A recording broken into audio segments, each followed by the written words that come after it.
It's Friday, November 6th. I'm Lucy Steiner. And I'm Sam Cedar. Which of these stories will you be talking about today?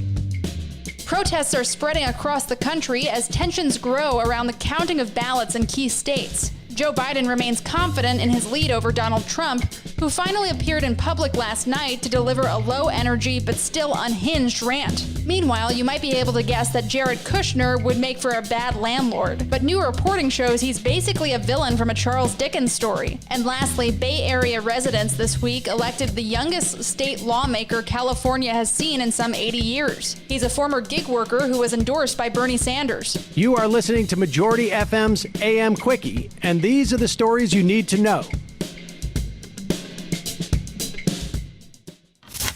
Joe Biden said yesterday he had, quote, no doubt, unquote, that he and Kamala Harris would win the White House. He leads Donald Trump in the popular vote by more than 3.8 million votes. According to the New York Times, 27 different combinations of the remaining states would give Biden the presidency, while only 4 different combinations would re-elect Trump. One path would result in an electoral college tie. The Times reports that Biden increased his lead in Nevada by about 4,000 votes yesterday and was eroding Trump's leads in Georgia and Pennsylvania, while holding on to his modest lead in Arizona. In Nevada, Biden holds a slim lead. The count is expected to go on for days. In North Carolina, a final count won't be done until November 12th. Trump, meanwhile, rambled and ranted from the White House podium last night, telling more lies about, quote, illegal votes, unquote, and imaginary conspiracies against him. Meanwhile, Biden campaign attorney Bob Bauer accused Trump's campaign of filing meritless lawsuits meant to misinform the public and disrupt the vote count, according to the Washington Post. Judges in Georgia and Michigan ruled against Trump's campaign yesterday. However, a state appellate court in Pennsylvania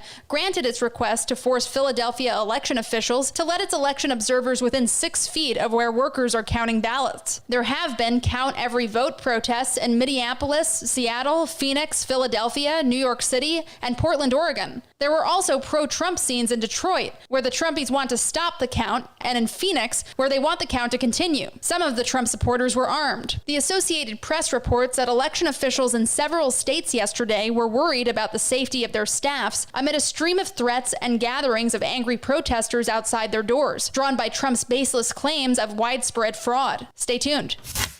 From the Washington Post comes this story of a heartless landlord seeking to evict hundreds of tenants in the middle of a pandemic. His name?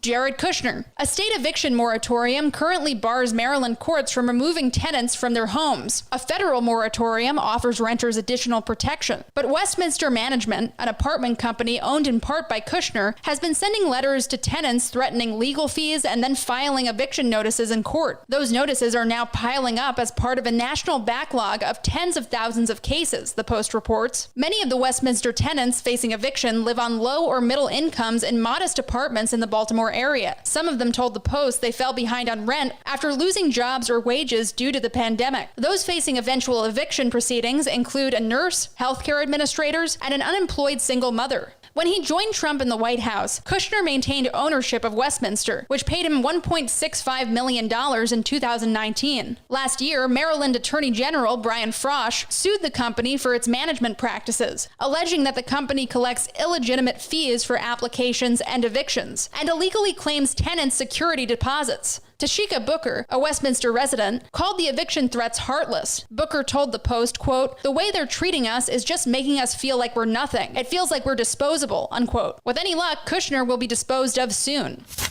Progressives didn't get everything they wanted this week. Far from it. But there were some promising signs. The Los Angeles Times highlighted the story of Alex Lee, who on Tuesday overwhelmingly won a seat in the California Assembly, becoming the youngest state legislator to assume office in more than 80 years. The Democrat from San Jose is 25 years old, lives with his mom, and up until recently was working part-time for an app-based delivery service to make ends meet, the Times reports. When he is sworn into office, he will also be the first California legislator to have come out as bisexual. Lee easily defeated Republican Bob Brunton for the Bay Area district that encompasses San Jose, Santa Clara, Madera and Fremont. In the March primary, Lee split the vote with 7 other Democrats, allowing Brunton to finish on top, according to the Times. Lee said his politics align with Vermont Senator Bernie Sanders, who endorsed the Young Democrats' bid for the Assembly. Lee said he plans to keep his campaign pledge of not accepting corporate or special interest money while in office. Lee told the Times that one of his first bills will be to limit corporate money in state elections, which he says is, quote, polluting our democracy, unquote. He opposed Proposition 22, the $200 million campaign led by Uber and Lyft to strip gig workers of labor rights, which passed on Tuesday. He said his opinions on Proposition 22 were solidified while working for an app-based delivery company, which was risky and low-wage work during the pandemic. Lee will join a Democrat-dominated legislature, where fellow lawmakers are, on average, twice his age. Give him hell, Alex. And remember, folks, you too can run for office. And now, for some quicker quickies. Quicker quickie. Defense Secretary Mark Esper has reportedly prepared a resignation letter. Before he submits it, Esper is helping draft legislation that will strip names of Confederate leaders from military bases, which Trump opposes. One defense official told NBC News that Esper, quote, prefers to be remembered as someone who was fired because he stood up to the president, rather than being remembered as Jesper, unquote. But it's just such a perfect nickname.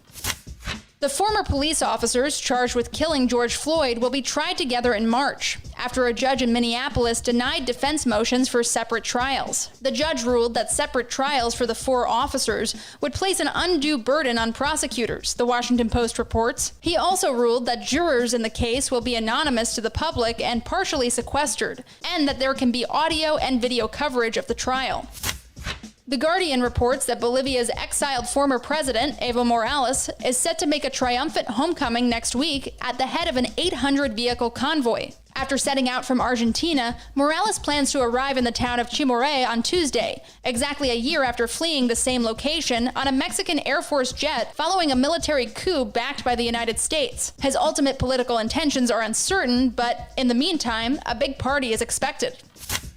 The Washington State Supreme Court yesterday ruled that dairy workers are entitled to overtime pay if they work more than 40 hours a week, the AP reports. The decision is expected to apply to the rest of the agriculture industry, as justices deemed the state law exempting farm workers from certain labor rights to be unconstitutional. It's the first time a state has granted farm workers overtime protections through the courts. Quicker quickie. That's all for the AM Quickie today. Join us this afternoon on the Majority Report for the latest on the election and more.